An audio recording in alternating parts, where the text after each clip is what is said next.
Okay mga papi, done installation po tayo dito sa Yamaha Aerox version 2. Nagpa-install si sir ng ating promo package. Ito po yung ginawa natin. Pamela mini driving light version 4, 60 watts. So dito natin nilagay yan. Stainless LED bracket po ang ating ginamit dito. Bali ang ilaw niyan, sa low beam niya white, high beam yellow.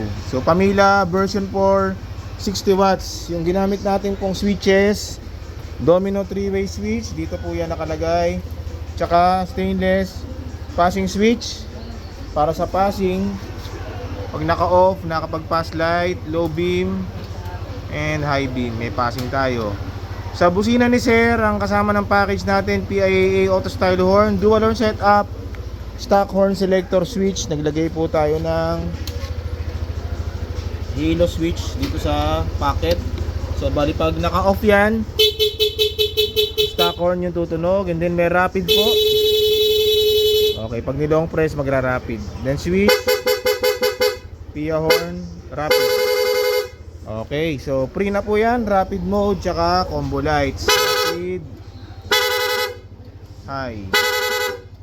Okay mga papi, so kung nagustuhan nyo po yung ganitong mga promo package natin, mag-PM lang po sa page or pumunta dito sa Scooteristas online shop. Maraming salamat po.